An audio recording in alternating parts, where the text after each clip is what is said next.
உங்கள் மனசில் எப்போவாவது இந்த கேள்வியை கேட்டிருக்கீங்களா? எனக்கு மட்டும் ஏன் இந்த துன்ப நிலை உருவானது? எனக்கு மட்டும் ஏன் இந்த கஷ்டம்?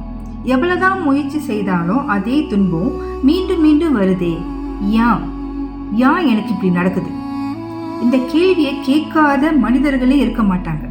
அப்படி இந்த கேள்வியை நீங்கள் கேட்டிருந்தா இந்த வீடியோ உங்களோட வாழ்க்கையை மாற்றக்கூடிய ஒரு விழிப்புணர்வாக அமையலாம். ஏன்னா இந்த கேள்வியோட விடைய இந்த புத்தகத்தில் முருகப்பெருமான் அருள் இருக்கார். வெல்கம் டு செங்கோட்டு வேலன் கருணை வித் அனு. எனக்கு மட்டும் ஏன் இவ்வளவு கஷ்டம்? எனக்கு மட்டும் ஏன் இப்படி? எனக்கு மட்டும் ஏன் இது நடக்குது? இந்த கேள்வியை நாம் எப்போ கேட்போம்? ஆமாம், நம்ம கஷ்டத்தில் இருக்கிறப்ப, நம்ம துன்பத்தில் இருக்கிறப்ப தான் இந்த மாதிரியான கேள்விகள்லாம் நமக்குள்ள ஏழும். அதே நம்ம சந்தோஷமாக இருக்கிறப்ப அதை நம்ம ஆனந்தமாக ஏற்றுக்கிற துன்பத்தை நம்மளால ஏற்றுக்க முடியல.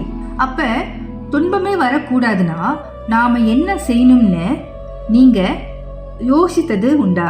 முருகப்பெருமான் வேத நூல்களின் பலாபலன்கள் என்ற புத்தகத்தில் இந்த கேள்விக்கான பதிலை கொடுத்திருக்காரு.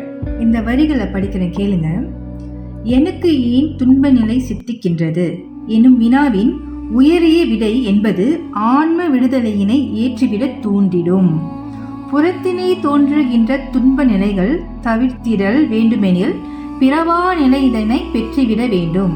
அறிவானது புரிதலாகி உணர்வு நிலை தன்னை எய்தினால் வினாவிற்கான ஒரே விடை என்பது ஆன்ம விடுதலை தன்னை ஏற்பதே ஆகும் என்பதை அறிந்திடலாம். அதாவது இந்த கேள்வியோட ஒரே மெயின் ஆன்சர் என்னன்னா ஆன்ம விடுதலை. துன்பமே வரக்கூடாதுன்னா பிறவியே கூடாது. பிறவியே எடுக்கக்கூடாதுன்னா நம்ம ஆன்ம விழிப்பு அடைந்து நம்மளோட மனம் ஒடுங்கி, மனம் உயிரோடு ஒடுங்கி, மனமும் உயிரும் ஆன்மாவோடு ஒடுங்கி, ஆன்மா பரமான்மாவோடு ஒடுங்கணும். அப்போதான் இந்த ஆன்மா விண்ணோக்கி சென்று விண்மீன்களாக உருமாறும்.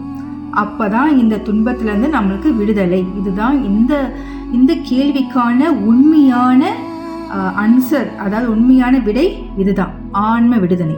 அதனால்தான் துன்ப நிலைகள் ஏற்பட்டு இந்த கேள்வியை மீண்டும் மீண்டும் கேட்க வைக்குது. ஆணவம், கண்மம், மாயை என்ற இந்த ஈகோ, கர்மவினை மற்றும் இலூஷன்ல மூழ்கி இருக்கும் உங்களோட ஆன்மாவை விழிப்படைய தூண்டுறதுக்கான கேள்விதான் இது.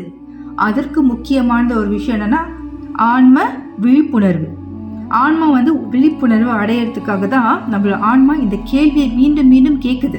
ஏன்னா அந்த ஆன்மாவோட உண்மையான பயணத்தை தொடங்குறதுக்கு அது போராடுது. ஆமாம், நம்ம பிறந்தது, நம்மளோட பிறவியான மெயின் நோக்கம் என்னன்னா பிறவா பெருநிலை அடையதான் இந்த பிறப்பே நம்ம எடுத்திருக்கோம். அதுதான் நம்ம பிறப்போட அதி முக்கிய நோக்கம், முக்தி. இதுதான் மனித பிறவியோட முக்கிய நோக்கம். அதுக்காக தான் இந்த மனித பிறவியை நம்ம எடுத்ததுக்கு காரணமே அதுதான். ஆனால் நாம் இப்போ என்ன செஞ்சுட்டு இருக்கோம்? நாம் ஏன் வந்தோம், எதுக்கு வந்தோன்னு தெரிஞ்சுக்காமையே ஓடிக்கிட்டு இருக்கோம். பொருளை நோக்கி ஓடுறோம்.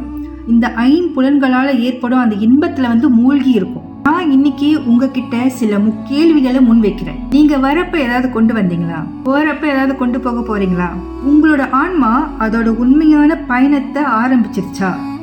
அதோட உண்மையான பயணத்தை தொடங்கிருச்சா? இன்னும் உங்களுக்கு எத்தனை ஆண்டுகள் எஞ்சி இருக்கு உங்கள் ஆன்மா பயணத்தை தொடங்கவும் அதோட இலக்கை அடையவும்? எப்பொழுது உங்களோட ஆன்மா விழிப்பு அடையுதோ அப்பதான் உங்கள் பிறவிக்கான ரியல் பயணத்தை, அதாவது உண்மையான பயணத்தை ஆரம்பிப்பீங்க. அதுவரை துன்பம் உங்களை விடாது. உங்கள் ஆன்மா மீண்டும் மீண்டும் இந்த கேள்வியை உங்களுக்குள்ள எழுப்பும். இதை நீங்க உணர வேண்டும் என்றால் நீங்க உங்களோட ஆன்மாவோட உண்மையான நோக்கத்தை உணர வேண்டும். புற வாழ்க்கையோட ஓட்டத்தை குறைக்கணும். மனம் போதும் என்ற மனநிலைக்கு உருவாகணும். நம்மளோட அறிவோட துணை கொண்டு உணர்வு நிலையை அடைந்து ஞானம் சித்திக்கும் போதுதான் தன்னை உணர முடியும். நான் யார் என்ற ஞானம் பிறக்கும். அப்பொழுதுதான் நீங்க உங்களோட உண்மையான பயணத்தை தொடங்குவீங்க. இந்த வேத நூல்கள்லாம் வெறும் புத்தகம் அல்ல. அது நமக்குள்ள ஒருங்கி இருக்கும் நம்மள ஆன்மாவை விழித்தெல்ல வைக்கும் ஒரு தெய்வீக ஒளி. மனிதன் யார், நான் யார், ஆன்மானா என்ன, கர்மா என்றால் என்ன, நம்மளோட பிறவிய நோக்கம் என்ன, முக்தி என்றால் என்ன, இந்த கேள்விக்கான பதில்கள் எல்லாம் இந்த வேத நூல்ல ஞானமா வெளிப்படுது. ஞானம் இல்லாம ஆன்ம பாதையை நம்ம பார்க்க முடியாது, நம்மளால காண முடியாது. அதனால்தான் ஞானம் விடுதலைக்கான ஒரு முதல் படின்னு சொல்லலாம். அடுத்த முறை இந்த கேள்விகள் திருப்பி உங்களுக்குள்ள வந்துச்சுன்னா, ஏன் இந்த துன்பம் எனக்கே அப்படின்னு ஒரு கேள்வி வந்துச்சுன்னா, நீங்கள் இது சாபமாக பார்க்காதீங்க. இது உங்களோட ஆன்ம விழிப்புக்கான ஒரு கால், ஒரு அழைப்புன்னு பாருங்கள். உலக வாழ்க்கையில் வெற்றி பெறுவது முக்கியம்தான். ஆனால் நம்மளோட ஆன்மாவின் நோக்கத்தை அறிந்து வாழ்வது அதை விட முக்கியம். ஏன்னா நம்ம இந்த உலகத்துக்கு நம்ம பணம் சம்பாதிக்கவோ நம்ம குடும்பத்தை பார்த்துக்கவோ அதுக்கு மட்டும் நம்ம வரலை. நம்மளோட ஆன்ம பயணத்தை நிறைவு செய்ய தான் நம்ம இந்த பிறவியை நம்ம எடுத்திருக்கோம். இப்போ உங்கள்கிட்ட ஒரு கேள்வி, நீங்கள் ஏன் பிறந்தீங்க? உங்களோட ஆன்மா அதோட பயணத்தை ஆரம்பிச்சிருச்சா? உங்களோட ஆன்மாவின் நோக்கம் என்ன? அதை நீங்கள் தேட ஆரம்பிச்சிட்டிங்களா? உங்களோட கருத்துக்களை காமெண்டில் மறக்காமல் ஷேர் பண்ணுங்கள். இந்த வீடியோ உங்களுக்கு ஒரு பயனுள்ளதாக இருந்தால் லைக் செய்யுங்க, ஷேர் பண்ணுங்கள். மேலும் ஆன்மீக விழிப்புக்கான வீடியோவை சப்ஸ்கிரைப் செய்ய மறக்காதீங்க. ஞானம் சித்திக்கட்டும், ஆன்ம ஒளி மலரட்டும். நன்றி.